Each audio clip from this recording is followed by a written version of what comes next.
And welcome back to Humbro Pie. I'm your host, Jimmy D. With me today, guest host. I'm Porter. I play this game sometimes. I think you play this game a lot. I get to see you playing a lot. Diego couldn't make it tonight. He had some extra, family and adult issues. Adulting, it's hard. But he's going to be here in the chat, thankfully. So helping us out here to get this casting right, to make sure that we call it right. I don't think I'm going to have any issues. Diego is incredibly smart at this game. And this is the kind of people I need on this stream.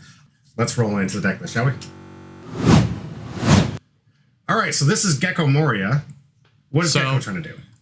Gecko is a deck that mainly is trying to use its leader ability to cycle through your 4-cost Thriller Bark cards from your trash to get a really recursive advantage loop with your Hogbacks, your Absaloms, your Peronas, and just try to outvalue them and then drop bombs like the 8-drop Geck Moria, which is one of the craziest cards ever printed. Agreed. I've seen that thing in action. Do you have some spice on this deck? What do you think? There is definitely some spice. I mean, we can also see that we're playing some maybe not so standard Thriller Bark cards like the Cerberus, the Lola, and the Inupe, which are all decent cards. I mean, the Cerberus is just a free blocker. The Inupe is able to cycle cards, and Lola is just a big beat stick that's easy. Another really spicy tech choice that I think is very interesting is that Isabella II, which is a very weird card. I believe it's shuffle 20 or something cards from your trash into the deck, and it gains 10,000 power and double attack. So if you pull it off, it's a crazy effect. I know that on Sim, I tried experimenting it with that card in Moria, and Moria is a deck that can take advantage of it a lot because you are constantly milling cards off of leader effect and off of the 1-drop Sindries. Yeah, and Diego's out here telling us that essentially that Gecko is a super high skill table, rewards practice, which I recommend for every single card game you play out there. You can't get good at it unless you start failing at it, and eventually you're just going to become the best at it. So, I mean, you got to get those games in and get those practice, like you were saying you were doing. Yeah. All right, and then now we're going to roll into the red-green Luffy deck. Tell us, what is the red-green Luffy deck trying to do? So this is a very, very aggressive deck. It's mainly trying to use the leader ability to restand your units to get another attack in it. It's rest 4 Dawn, restand unit, give them that's Straw Hat or Supernova, give them plus 1,000 power. This pairs great with the cards like the 5-drop Cavendish, which restands 2 Dawn on attack, so that just gives you more and more value. And then also the 4-drop Kid Killer, which gains attack each time you swing into your opponent when they have 2 or less life, so that can really easily get down. Or even you can use it to swing in with blockers and then restand them so that they still are able to be blockers. Wow.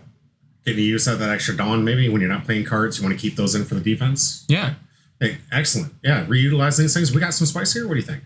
I mean, red-green Luffy is just spice on its own. This deck is just spice by existing. But, yeah. All right. I'm looking forward to it. The one thing I see here, Tony Chopper. Yeah, I believe that's a possibility getting picked up here. I know that this is already looking like itself a good tier 1 deck along with Geck Moria. I don't know if any of those cards are in here, but I know that I see Tony Chopper, and I know for a fact that they're going to put this on the cover. It's got to be in the back, right? Yeah. Actually, this deck is really enabled by EB1. You see the 1-drop Apus are from the set, the Choppers are from the set, the Kid Killers are from the set, the Green Film Sanjis are from the set, and the Cavendishes are from the set. So fantastic. This deck really makes advantage of a lot of the really cool cards from this set. Fantastic. Alrighty, so yeah, I'm ready. Are you excited? Yeah. Let's get into the gameplay. Starting off here at the top, I don't remember who won the dice roll. We got ahead of a little bit of the match of the shuffling. No, it looks like Minute Witch is going to take her mulligan. So how's a mulligan roll work here?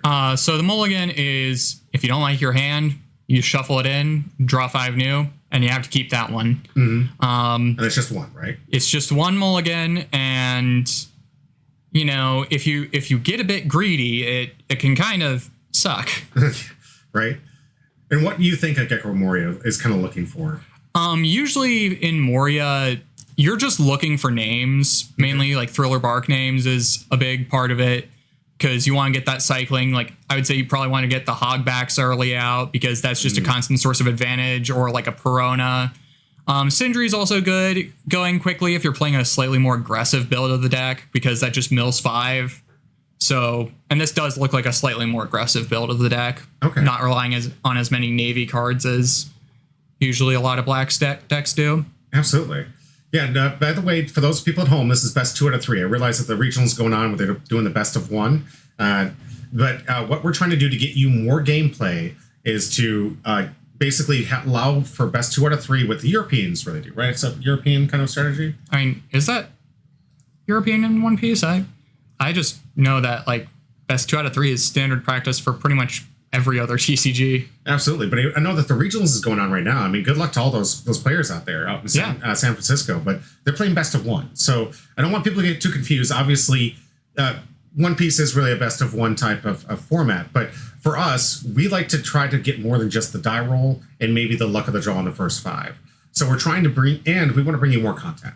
A lot of these players are so good at this game that the games will end within 5 minutes. And then I'll just have a 15-minute Twitch video of content, and there's really not much to say.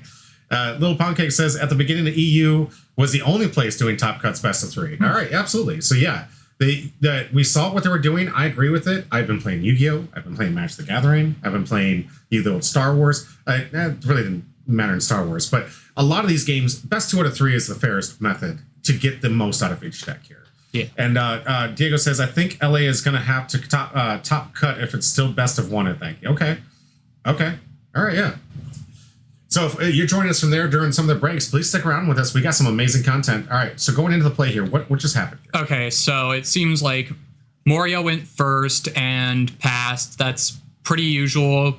Usually this deck, unless it opens a 1-drop, really does just start popping off on like 3 dawn or more turns, because that way you can resolve your leader ability. Okay. And then looks like Luffy went second, played the Jewelry Bonnie and tapped it to get a search. Okay. And Jewelry Bonnie is a crazy card. Just being able to filter through your deck, get a supernova, and it's like constantly there, and your opponent has to answer it if they don't want you to snowball out of control. So this is a once per turn. Yeah. Effect. Wow. Most of them just ETB do this. So yeah. That is a power. And it looks like the Bonnie is getting the Zoro, which will be good for the next turn. That's a 4 cost? 3 cost, and it has Rush, so it can attack immediately. And what's the power on that? 5k. Excellent. So it can swing into a leader. Just immediately swing into a leader. That's fantastic. That's an older card, is it? Yeah, that was from set 1. That's what I thought, yeah. Remember Rush Zoro being a popular deck. Oh, what's happening? Yeah, okay, so that's the Sindri I was talking about, milling 5, hitting a Sabo, Sindri, 2 Bartolomeos, and Virgo, it looks like. So not really hitting any good Thriller Bark cards, which is unfortunate. You really don't want to see that. Does it have blocker ability, or? No, it's a 2k counter, which is really strong, but usually you do want something better off of your mills. Okay. That's unfortunate for Midnight here. Yeah. That's the variance. That's the great equalizer. Here we see 4. We're going to see that Zoro, you think? Probably. First tapping the Bonnie to get the search, which makes sense. Mm-hmm.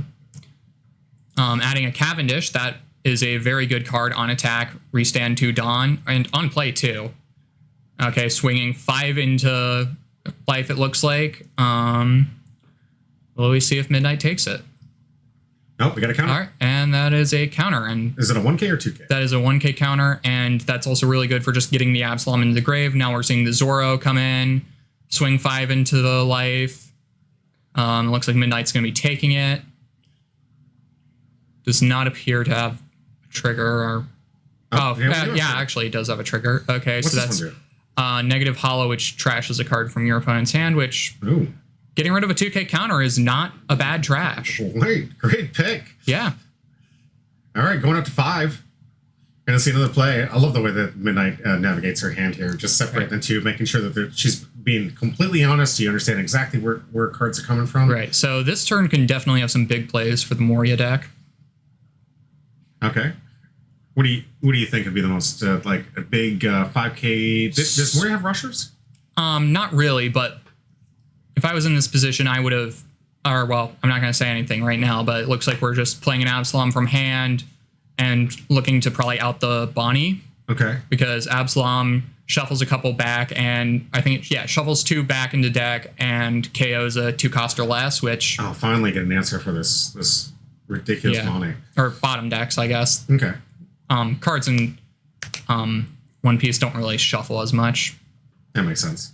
Yeah, I heard that the owner of this game was like really upset about how much shuffling happened in Magic, and was like, I'm not doing that.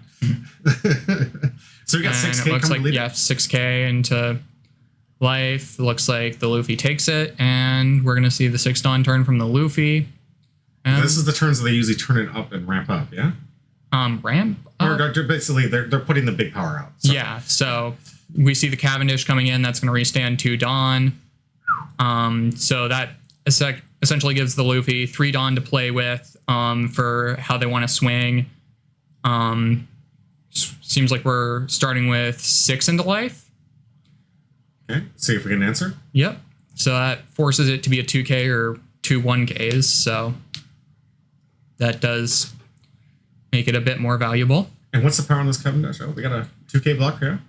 And we're swinging 6 again to life, and it looks like the Moria is taking that. Okay, no trigger list. Yep. And resting 1 for a Nami to search the top 5 and add a Straw Hat, which... Wow. Hey, we got a follower, Midnight Witch, just subscribed. Thank you, Midnight. Appreciate it. Thank you. Yeah, I mean, not only we just see you on camera, but we also see you subscribed. Thank you so much. I appreciate that. All right, so Midnight's gonna tap in here. What we got?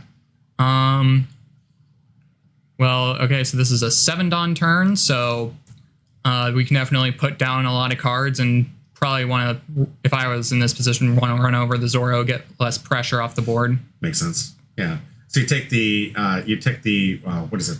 The card over here. Help me out here. The Absalom. Absalom. Thank you. I know that I can barely make out. Looks like we're playing resting 5 for the Sabo. That's a blocker and will draw 2, trash 2, and mean that any character on the field cannot be KO'd for until the end of next turn. The opponent's next turn. So oh, fantastic! So this is a free attackers in to get clean up some of the board. You think? Maybe. I mean, this definitely insulates the board from Jet Pistol from the Luffy in case they hit that off of a trigger. Mm-hmm. So that's not bad. All right, swinging 7 into life, it seems, with the Moria, which is good. You always typically want to swing 2 over whatever you're swinging into. All right. And just pass them back. Yeah, so pass them there. Not going to attack that Zoro. So if Absalom would have attacked Zoro right there, that would have been a trade? It would have...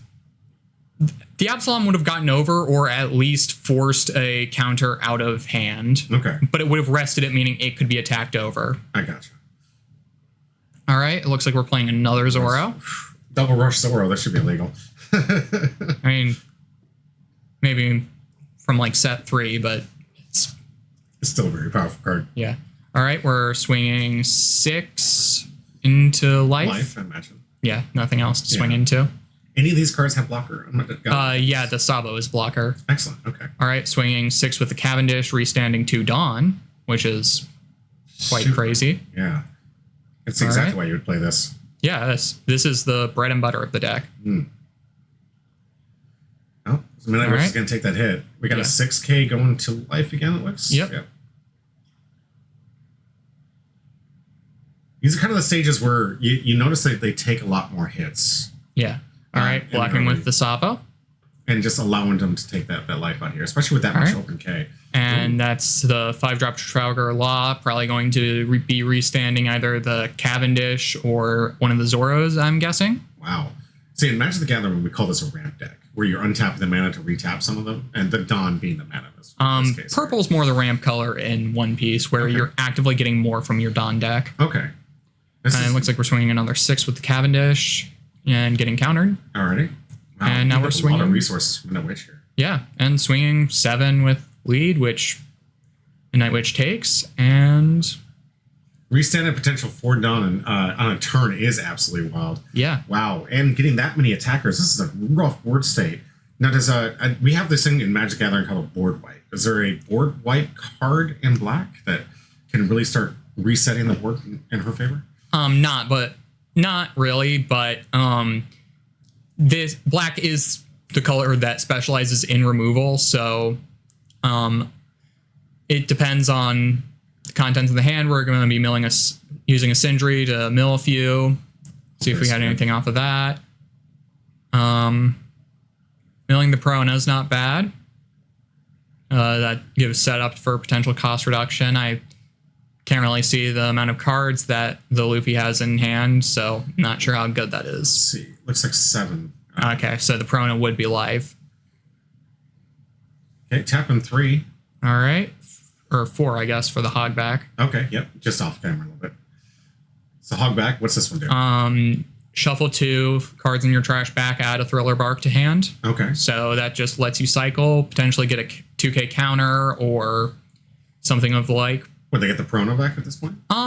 Maybe. Usually, I feel like you'd want to actively play the Prona off of the Moria effect. Gotcha. But yeah, Hogback's just good for being able to get back anything. I like the utility, and at least we have some board state here. Any blockers right now? No blockers on field right now. Wow. Hopefully, Midnight will be able to find a couple in hand or something to help out, because I know that Midnight's been taking a lot of resources from hand to stop a lot of these attacks. Yeah. And green, this Luffy deck has got how many actual attackers right now? So next turn there are 5 or 6 potential swings at life if they choose to restand. Something with leader ability. That's insane. And I guess that's exactly what this green-red Luffy is just really about. Going wide, putting out a lot of big creatures. Yeah, it's just big characters. Yeah, it's same difference. It's just aggro to the utmost extent. Okay, it looks like we are countering the Moria for whatever it was attacking. I think I missed that. I don't remember seeing the point, but it looks like it was trying to go after. I imagine Midnight we're trying to clean up the board save, wouldn't you? Yeah.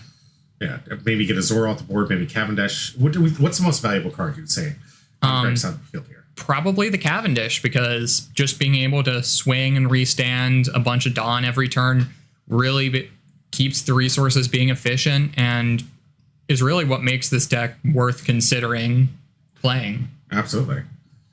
And what do you think this is? Is there Geck Moria effect that we're missing? I think maybe. Is she supposed to get the Prona with this ability? Or does Moria have to trash? It has to mill 2 first, and then... All right, so there are mills. Okay, here we go.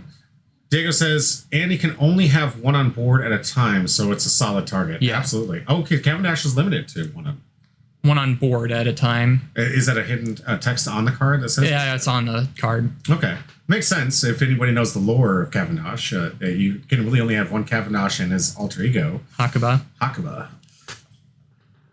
So another lore savvy. I love the lore and the implications and the way that Oda and whoever else is helping him with the game mechanics is really trying to get him to make sure each one of these characters fits within that aura character. All right. Looks like we're playing an Absalom off of the Moria, and the only thing we can really KO here is the Nami, which probably is still worth doing in case Greg wants to potentially put Dawn under it to swing. So that does remedy some of the attackers on board. Does this limit the amount that you originally gave us for the count for attackers on this turn? Not necessarily. Okay. Because I was mainly factoring in the 4 cards on board plus leader. Okay. And then the leader being able to potentially restand, but if you run your opponent out of resources and get them onto the last one and you still have like 3 or Dawn left or so, it makes sense to swing in with the Nami. So potentially it could be a save there. Okay. Let's see if Midnight can afford this massive swing coming forward. All right, and that's another Zoro. Wow. It's rushed out to really put in some work. Swinging with Cavendish into life. And it looks like Midnight's take it. Was that a trigger card? No? It doesn't seem like it. Swinging 8 into life. This might very well be the end of the game. Not a whole lot. And I know that Midnight was really really light on resources. Should be pitching up to save some of these early turns. There we go. Midnight says, yeah, I also learned that you may has to happen to do with other things after this match. Oh, no, don't worry about it. This is how we learn. I mean, and trust me, if you're playing me, I'd been like, I could have missed kill like 7 times the next Tuesday. No, that was a really good match, though. All right, game 1, going over to Greg here. Oh, wrong one. There we go. Got ourselves a new interface here. I don't have to transition anymore. Greg gets his star here. Got a nice little button to add these things so we don't have to worry about that weird transition we used to do. Tell you, lots of new upgrades. I had my editor come by today. He was doing a fantastic job just making sure. I think you might see the lights a little bit better here. It was really dark on the first couple of streams we had here, but he helped me out, get some light, get some, maybe you can see more of our background here and all the stuff we want to display. Got some really cool lore implications for those people who like lore. Pay attention because the story gets better. And yes, Little Pumpkin says, but you learn and you have become stronger. Exactly. I had to lose when I was playing Yu-Gi-Oh! Well, just going to Yu-Gi-Oh! Here. When I first started, I got my butt kicked probably 100 times before I finally got my first win. That game was, it seemed like it was a pretty easy back in the beginning because you just played like set creatures or I'm going to sacrifice. It was a lot easier than the mechanics it is today. I can't even follow what's happening today. But yeah, it was kind of basic mechanics. And even then, I struggled and I lost constantly to these amazing players. And after a while, I just got better and better. And eventually I got myself playing in Worlds events. So yeah, it takes some time. You got to take those losses now, and then you eventually will get better. I promise you. The more you play the game, the more you see those lines. You'll be like, I remember being here. I know how to fix this. Oh, Polly's back in the choice. Okay, well, when you no, nope, won't be doing that, Polly. Thank you very much. Good idea. I think you're looking for kick, maybe. All right, like so Luffy's going first, and Nami looks like we're gonna try and get a straw hit here. Doesn't look like found anything off of that. Could be wrong. Oh yeah, if you're not following what's happening here, the chat is always going off over here. If you're watching this on YouTube, join us on Twitch. Seriously, the chat is just absolutely hilarious. All right, so Moria is playing 2 for the Cerberus. So okay, that's a blocker start. Established early, which is definitely going to help. And that's a Bonnie, so yep, this card is crazy. Do you think that if you had both cards in hand, is this a start that you would go with? Both Nami and Bonnie. Yeah, because Bonnie needs an extra Dawn to rest on play. So it requires 2, and if you're starting first, you only have the 1 Dawn, so... Absolutely. So smart, good heads-up play here from Greg. Starting off with the Nami first before... All right, and swinging 6 and getting into 2K. So it looks like it's going to be the next turn for Dawn. I shouted, yeah. Maybe for kick, or maybe I'll put it on my OF account. We're gonna get into that. All right, so that's 3 Dawn for a Bartolomeo, which is another blocker. So that's definitely establishing a big board here. And something and swinging with lead into life, and so good start from Midnight here with already a 2 life resource gain and taking the lead on this point. Diego says, having flashbacks of picking my characters begin in Monster Hunter. Absolutely. I agree with you completely. Oh, so we're going to see a search here. Yep. And that key card you were talking about, Cavendish now on the field. Wow. Yeah. So lots of good resource grabbing here. So many. Ooh, what's this one? That is the 5-drop Luffy, and you can actually pull that from the OP5 pack if you win it. Nice. Or you could get really lucky and pull one of that with the Golden Oda signature. Talking thousands of dollars. Keep putting that chat here. Polly, I mean, you now just entered yourself into getting some One Piece packs here and the potential for $3,500 card in the set. Not saying it's highly likely, but we're saying the opportunity exists. Get up in the chat, help us out, give us some good feedback, guys. It's going to be fantastic. We're going to open this up at the end of the stream. Back to the gameplay. All right, so what we got here is Moria's turn, yeah? Yep. So this is a turn. What do you think is the best line for our Moria deck to be playing right now? I don't against the sports state. know particularly right now because we don't have a lot in trash to like really work off of. So it really depends on the contents of the hand or maybe the mills. But I would also probably definitely want to. All right, it looks like we're swinging with the Bartolomeo into the Bonnie, which is good. We want to get that out of the way. So it looks like Gecko. Oh, we got. What is this? Attackability here? Nothing yet. We've attacked the Bonnie with the Bartolomeo. Oh, smart. Get that thing off the field. And now it looks like we're maybe putting Dawn in to swing with the Moria, potentially trying to mill something to get better. It doesn't look like we hit much off the mills, but we can still get back the Sindri that's in trash to potentially mill more. Alrighty. Like you were saying earlier, but this is a heavy graveyard. Well, and this would be trash is the terminology for One Piece. But a heavy trash bin type of focused deck here. So yeah. For Moria, your trash is basically your second hand. Brilliant. And it helps get those important resources, especially with 2K counters here. And those 1K counters here. Ver says, jet pistol, then run. Jetto pistol! And then run. Yes. Good advice. Because especially if you're going to pull that off, you're going to freak out a lot of people. Gum no jetto pisto is. I mean, if your body starts turning into rubber, I would seek medical attention. Probably good advice. Probably really good advice. For those who don't know, I've been watching the dubbed version for the longest time, so most of my knowledge for these attacks is the Japanese. And we're swinging in. Oh, we got a swing instead of Cavendish, and we have the setup for the blocker chopper. Mm-hmm. It looks like we are going to be taking that. Okay, now all fair and even, 3 and 3. Playing another 5 and swinging again after restanding it with the law, get more. So now we have 3 Dawn active. Looks like we are countering 2K for that. Sorry, I forgot if this was restood off of the leader ability or the law ability, so I didn't know if it had the 1000 boost. Okay.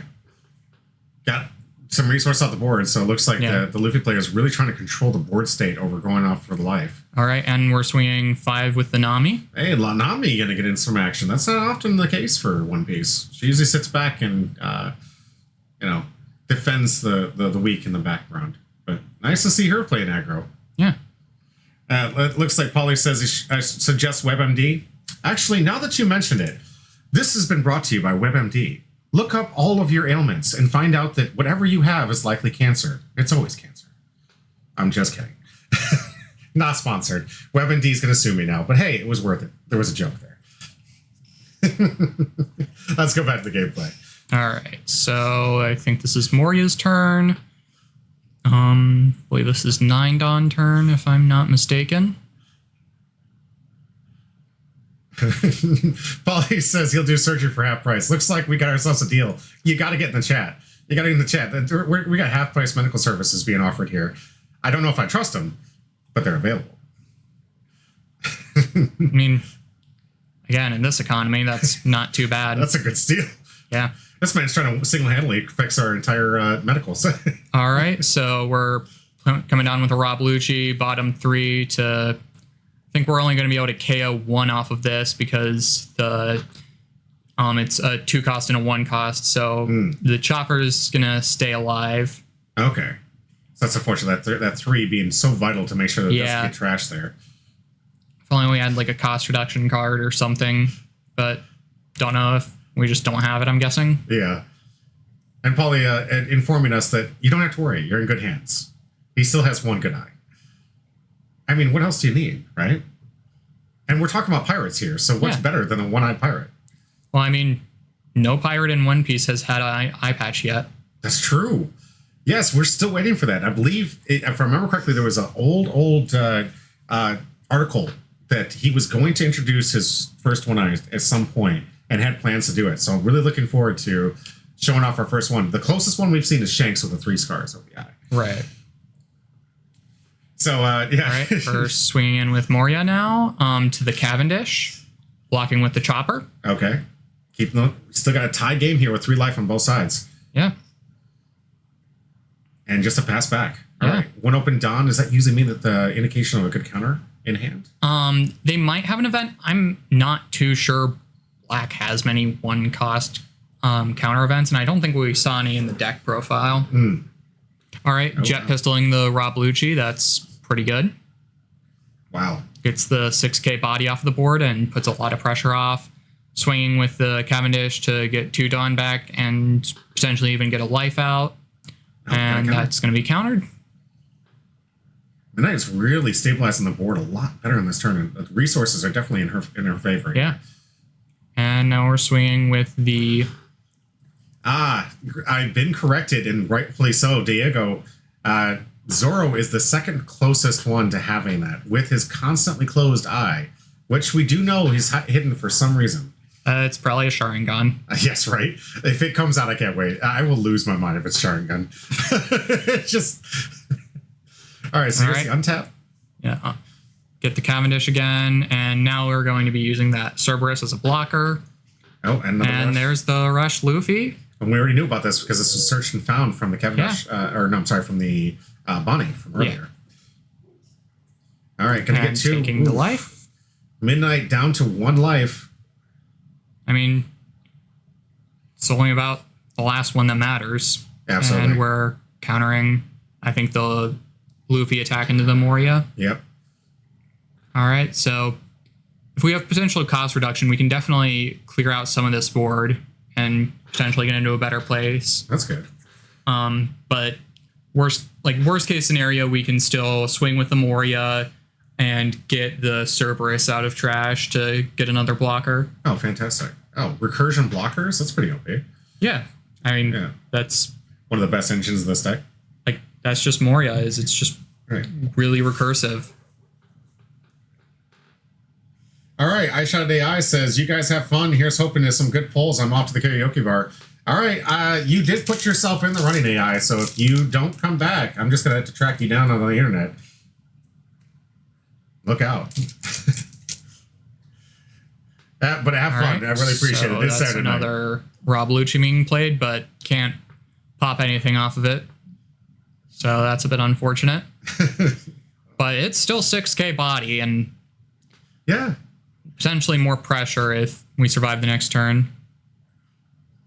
All right, good. Diego could find you. That's fantastic.